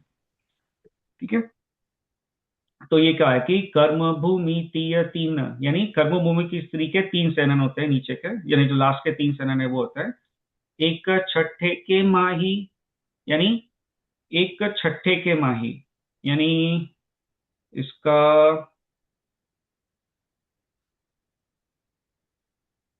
हाँ, एक छठे के माही, यानी छठे काल में एक ही सेनन रहता है, और वो कौन सा है? वीके सेनन। यहाँ भी जो अभी छठा काल आया नहीं है, छठा काल 18,000 साल के बाद छठा काल शुरू होगा, और उसके बाद जो है वो छठा काल शुरू हो जाएगा। छठे काल का जो मनुष्य है उसको सिर्फ एक ही रहेगा, छठे के एक माही, यानी एक छठे के माही, यानी जो लास्ट वाला सेनन है वो छठे काल के मनुष्य को रहेगा। यानी छठे काल में भी जीव नरक में जाएंगे, मनुष्य की गति के जीव उसके नेक्स्ट फॉर्म में नरक में जाएंगे, लेकिन फिर वो तीसरी नरक तक ही जा पाएंगे, क्योंकि उनका जो सबसे ये वीकेस्ट सेनन रहेगा, और वीकेस्ट सेनन की वजह से वे तीसरी नरक से नीचे नहीं जा पाएंगे। ठीक है, तो ये छठे काल का ये बात कही है कि एक छठे के माही।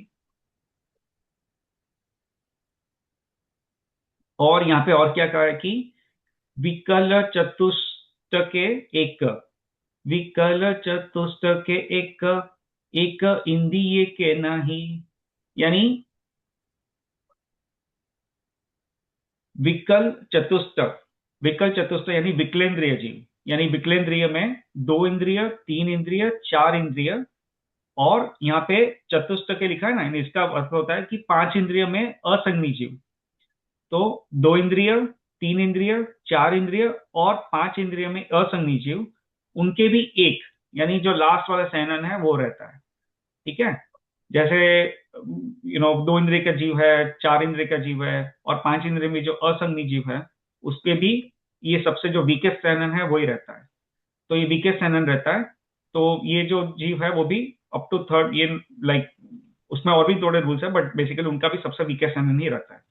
ठीक है, और एक इंद्रिय के नाही, यानी जो एक इंद्रिय के जो जीव होते हैं उनमें हड्डी और ये सब होता ही नहीं है, तो एक इंद्रिय के जीव जो होता है उनका सेनन ही नहीं होता है, एक इंद्रिय के नाही, यानी एक इंद्रिय के जीव का कोई सेनन नहीं होता है। ठीक है, तो ये है। तो एनीवे ये सब थोड़ा मैंने एडिशनल पॉइंट्स कवर कर लिए, बट मेन अपना क्वेश्चन ये था कि पंचम काल का जो मनुष्य है वो कौन से नरक तक जा सकता है। तो पहले मेरी भी अंडरस्टैंडिंग ऐसा थी कि थर्ड नरक तक जा सकता है, लेकिन क्योंकि उसका मुझे लगा कि जो सबसे वीकेस्ट सेनन है वही होता है, लेकिन ये जो चर्चा शतक नाम का जो ग्रंथ है उसमें पंडित जी ने लिखा है कि ये पंचम काल के मनुष्य को ये तीनों सेनन में से कोई भी सेनन हो सकता है, ऐसा नहीं है कि जो वीकेस्ट है वो ही हो।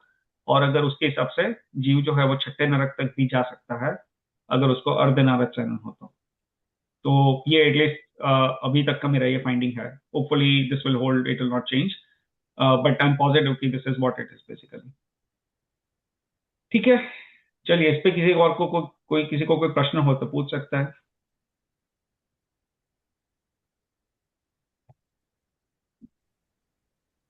हाँ, मुझे क्वेश्चन है, जो स्लाइड शेयर की थी ना, उसमें पांच हाँ, चौथे उसका मीनिंग क्या है? एक मिनट मैं शेयर करता हूँ वापस। कौन सी इसमें क्या पूछ रहे हो? ये सहनन वाली जो थी स्लाइड, पांच हाँ, चौथे ये जो है वो उसका नाम पूछ रहे हो, सेनन लास्ट का? सेकेंड लाइन में जो लिखा है। हाँ, नहीं, सहनन का नाम नहीं, सहनन का नाम तो कीलित है। हाँ, उसमें साइड में जो कमेंट्स में लिखा था अच्छा, ये उसका मीनिंग। पांच चौथे पंचम अलग, ये जो है ना वो चर्चा शतक जो बुक है उसी का मैंने उसका इसका मीनिंग यहाँ पे लिखा है, यानी उसका मीनिंग एक्सप्लेन करने के लिए हाँ, उसका रेफरेंस लिखा है। यानी यहाँ पे है ना, कहा गया तो उसका मीनिंग क्या है? ये वाला, पांच चौथे पंचम अलग, यानी ये जो चर्चा शतक ग्रंथ में क्या है कि जो पंडित ज्ञानेंद्र राय जी ने इसको काव्य के रूप में लिखा है, तो इसमें क्या लिखा है कि हम्म, ये जो एक स्टैंजा है उसमें ये लिखा है कि जो 6 सैनन वाले जीव मरकर कहाँ कहाँ उत्पन्न हो सकता है, तो उसके बारे में ये लिखा है। तो उन्होंने एक काव्य के फॉर्म में लिखा है कि छह होती सरे जाही, पाँचे पाँच चौथे पंचम लग, चार सहनन छठे, एक सात एक सातवा नरक मग, यानी पांच चौथे पंचम लग, यानी पांचवें सैनन वाले और चौथे सैनन वाले पंचम नरक तक जा सकता है, इसका अर्थ ये हुआ। तो अच्छा। यहाँ पे ये पांच और लिखा है चार, 5 और 4 सैनन वाले चौथे नरक तक जा सकते हैं। पंचम नरक तक, पंचम लग, पंचम यानी नरक, पांच, हाँ पंचम हाँ नरक, हाँ। पांच और चौथे पंचम लग, यानी राइट। पांचवें नरक, पांच यानी जो पांचवा सैनन है, ये पांच है वो सैनन का प्रतीक है, यानी पांचवा सैनन वाला जीव पंचम लग, पंचम यानी पंचम पंचम नरक, ये नरक तक जा सकता है, नरक राइट। तक जा सकता है, वो लिखा है। तो यही लाइन मैंने वो कॉपी ठीक है। करके यहाँ पे लिखी है। हाँ, बस इसका मीनिंग जानना था, समझ आ गया, थैंक यू। हाँ ठीक है, चलिए तो और कोई प्रश्न किसी को? नहीं, एक पॉइंट जस्ट बताना था। इसमें देवगति हाँ में भी ऐसे ही होता है, सिमिलर। वो उसमें भी ऊपर ऊपर तक वैसे ही जाते हैं। हाँ हाँ, जिसका जितना सेनन ज्यादा रहेगा बढ़िया, वो ऊपर ऊपर तक जा बढ़िया सकता है। रहे। हाँ, वो भी इसी में लिखा है, इसी स्टैंजा में लिखा है, लेकिन वो टॉपिक में भी आज मैं सोच रहा हूँ कवर ना करूँ, फिर आगे जाके कवर करेंगे कभी, बट उसमें भी यही और है, आपने जो बता वही है। हाँ, और जो आपने एक पॉइंट बताया, वज्र ऋषभ नाराज, जो संज्ञान फर्स्ट जो है स्ट्रॉन्गेस्ट, हाँ हाँ उसमें भी उसका मोक्ष में जाने के लिए वो उसकी नियम उसकी आवश्यकता है। तो हाँ उसमें भी एक पॉइंट एक थोड़ा सूक्ष्म तरीके से कैसे इसलिए आता है। मैंने एक महाराज साहब को यहाँ पे गुरु महाराज को पूछा था कि हाँ वैसा क्यों जरूरी होता है। तो उन्होंने मुझे ये बताया था कि जब अपना अ, तेजस और कार्बन शरीर उसी टाइम पे वो अलग होते हैं, अदरवाइज पहले से जुड़े हुए ही रहते हैं, किसी भी गति में जाओ कहीं पे भी हो। उस टाइम पे हम्म, जैसे वो गति कर्म भी और घाती अघाती दोनों, मतलब ये 4 कर्म तो ऑलरेडी गए होते हैं, लेकिन बाकी के 4 भी उसी टाइम पे वो कार्बन शरीर से तेजस शरीर में अलग होता है, और उसलिए और उसको वहां पे मोक्ष में पहुंचना है आत्मा को।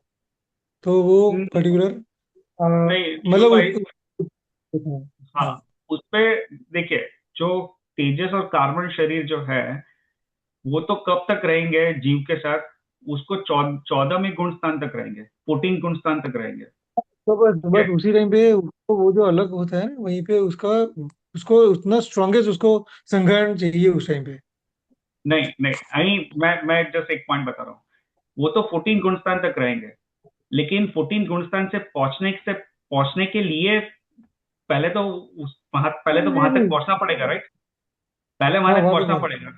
और उसके लिए भी देखिए, यहाँ पे अभी आपने क्वेश्चन पूछा है तो मैं इसका रेफरेंस मेरे पास है, लेकिन मैं अभी उसको हैंडी है नहीं, मुझे देखना पड़ेगा। लेकिन उसमें क्या है कि जो अम, जो शपक श्रेणी जो है, क्योंकि जो अभी जो पंचम काल चल रहा है तो उसमें जीव क्या है, सिर्फ छठे और सातवें गुण स्थान तक जा सकते हैं, यानी सातवें गुण स्थान तक अगर मैक्सिमम देखते तो सातवें गुण स्थान तक जा सकता है। सातवें गुणस्थान के ऊपर जाना है तो उसके लिए क्या है, जीव को श्रेणी में जाना पड़ेगा। अगर ये पूरा गुणस्थान का टॉपिक है, अभी कई लोग को पता होगा, कई लोग को ना पता हो, बट ठीक है, एटलीस्ट ये डिस्कशन ऐसे वैसे थोड़ा इसको छेड़ रहा हूँ मैं। तो सातवें गुणस्थान के अगर ऊपर जाना है तो वो जीव को श्रेणी में जाना पड़ेगा। श्रेणी दो प्रकार की है, एक है उपशम श्रेणी और एक है शपक श्रेणी। उपशम श्रेणी कब जा सकता है जीव, जब उसको उत्तम सहनन हो। उत्तम सहनन यानी ऊपर के जो पहले के जो 3 सहनन है, अगर वो 3 सहनन रहे तो ही वो जीव उसमें जा सकता है, उपशम श्रेणी में जा सकता है। जो चौथे पांचवें और छठे सहनन वाला जीव श्रेणी में नहीं जा सकता, उपशम में भी नहीं और शपक में भी नहीं, श्रेणी में ही हाँ नहीं जा नहीं, सकता। ठीक है, तो ये है, तो श्रेणी में ऊपर चढ़ने के लिए भी, यानी सातवें गणस्थान से ऊपर जाने के लिए भी ये उत्तम सैनन चाहिए। उत्तम यानी पहले के 3 मिनिमम चाहिए, और अगर पहले 3 वाले जो सैनन है वो उपशम श्रेणी में एटलीस्ट जा सकता है, तो उसका अर्थ क्या हुआ कि वे 11वें गुणस्थान तक जा सकते हैं। और जो जीव शपक श्रेणी में जाना है जिसको, उसको उत्कृष्ट सैनन चाहिए, यानी वज्र ऋषभ नारद सैनन चाहिए। तो मैं आपको ये बता रहा हूं कि जो तेजस और कार्बन शरीर तो है वो तो 14वें गुणस्थान तक रहेंगे, उसके बाद अलग होंगे, पृथक होंगे अपने आत्मा से। लेकिन आपको 5 6 7वें गुणस्थान के ऊपर भी जाना है तो भी आपको सेनन चाहिए, और अगर शपक श्रेणी में जाना है तो उत्कृष्ट सेनन चाहिए।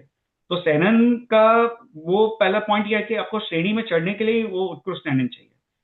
शरीर का जो जुदा होगा वो तो 14वें गुणस्थान में होगा, लेकिन ये तो 8वें गुणस्थान में प्रवेश करने के लिए आपको सेनन चाहिए, आई मीन वो जो उत्तम सेनन चाहिए। और अगर शपक श्रेणी में चढ़ना है तो उसके लिए उत्कृष्ट सेनन चाहिए। और मैं इसका आपको रेफरेंस भी बताता हूँ, यहाँ पे देखिए, मैं आपकी स्क्रीन शेयर कर रहा हूँ, जस्ट मुझे 1 ही मिनट दे नहीं दीजिए। वो समझ गया मैं हाँ जस्ट हाँ हाँ फर्स्ट वाला इसलिए ही होता है कि वहां पे जब अपना दोनों शरीर अलग हो गए, तो उसका हाँ वो दूसरा तीसरे भी उसमें नहीं चलते, मतलब फर्स्ट वाला ही चाहिए उस सालन। हाँ, फर्स्ट वाला ही चाहिए, राइट। ठीक है, चलिए तो, चलिए और कोई प्रश्न? बट या it was a good discussion, I think जो भी आपने प्रश्न पूछा है तो इट वाज नाइस। और कोई, किसी को कोई प्रश्न? ये कर्णानुग का टॉपिक है, वो भी काफी इंटरेस्टिंग है। इस पर भी अगर पढ़ते हैं तो मजा आता है ये सब जानने में।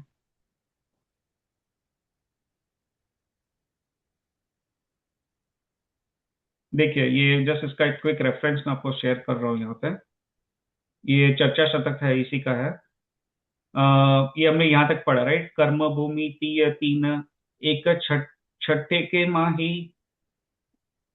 विकल चतुष्ट के एक, एक इंदी एक नाही, षटक है सात गुण स्थान लग, तीन इग यारे लोल है, एक खीपक श्रेणी गुण ते रहे, धन जिन वाणी में कहे। यानी यहाँ पे क्या लिखा है कि षट कहे सात गुणस्थान लग, यानी जिसके छो शनन है वो 7वें गुणस्थान तक जा सकता है। यानी जिसका पहला सेनन है या छठा सेनन है, यानी जितने भी छह सेनन वाले जीव मैक्सिमम 7वें गुणस्थान तक तो जा ही सकते। फिर क्या क्या, तीन इगी यारे लो लहे। ठीक है, अभी इसका मैं यहाँ पे नीचे उसका जो डिटेल है उसी को मैं पढ़ लेता हूँ। तो हमने, हाँ, ये छह सेनन 7वें गुणस्थान तक पाए जाते हैं। फिर ये क्या कहा है, वज्र ऋषभ नारज, वज्र नारज और नारज, ये तीन सेनन 11वें गुणस्थान तक पाए जाते हैं। ठीक है, ये जो पॉइंट है, यानी जो उपशम श्रेणी है, क्योंकि उपशम श्रेणी वाले जीव 11 तक जाता है, राइट? तो उपशम श्रेणी में 11 गुणस्थान तक जा सकता है। यानी ये उसका अर्थ क्या हुआ कि ये जो तीन ऊपर के जो तीन सेनन वाले जीव है वो 11वें गुणस्थान यानी उपशम श्रेणी में जा सकते हैं। और इससे यह ध्वनित होता है कि अर्धनारज, किलिका और अस, असंप्राप्ता सुपाटिका, ये जो सबसे लास्ट सेनन है उसका नाम ही है असंप्राप्ता सुपाटिका, ये तीन सेनन 7वें गुणस्थान के ऊपर नहीं जा सकता है। यानी जो नीचे के तीन सेनन वाले जो जीव है वो 7वें गुणस्थान के ऊपर ही नहीं जा सकते, यानी श्रेणी नहीं चढ़ सकते।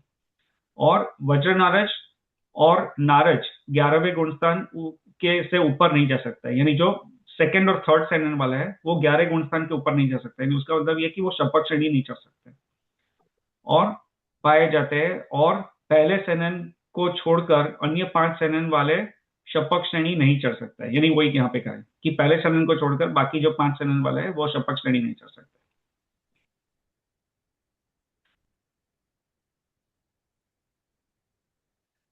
ठीक है, चलिए तो फिर आज अभी हम अंत मंगलाचरण करके आज का जो सेशन है वो समाप्त करते हैं, ऐसा अपना समय भी हो ही गया है।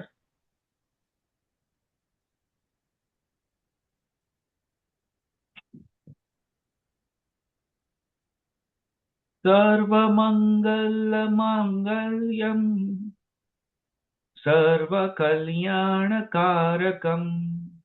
प्रधानम सर्वधर्माणाम जैनम जयतु शासनम, जैनम जयतु शासनम। पलक अंत मंगलाचरण, if you want to do it. Sorry, जिनवाणी स्तुति। हाँ। निज निधि निज में बताए, यह अनंत उपकार है, उसके लिए जिन वाणी माँ को वंदना शत बार है, वंदना शत बार है।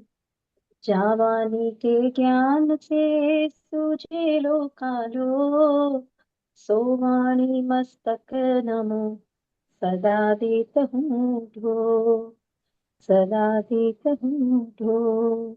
9 times नमोकार मंत्र।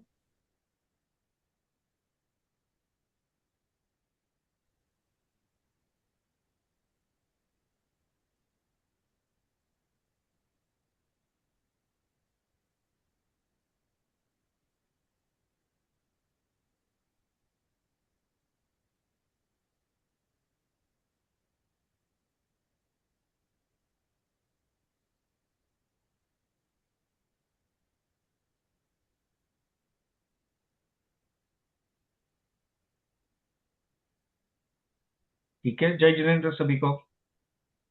जय जिनेन्द्र। जय जिनेन्द्र। जय जिनेन्द्र। जय जिनेन्द्र। जय जिनेन्द्र। जय जिनेन्द्र। जय जिनेन्द्र। जय जिनेन्द्र।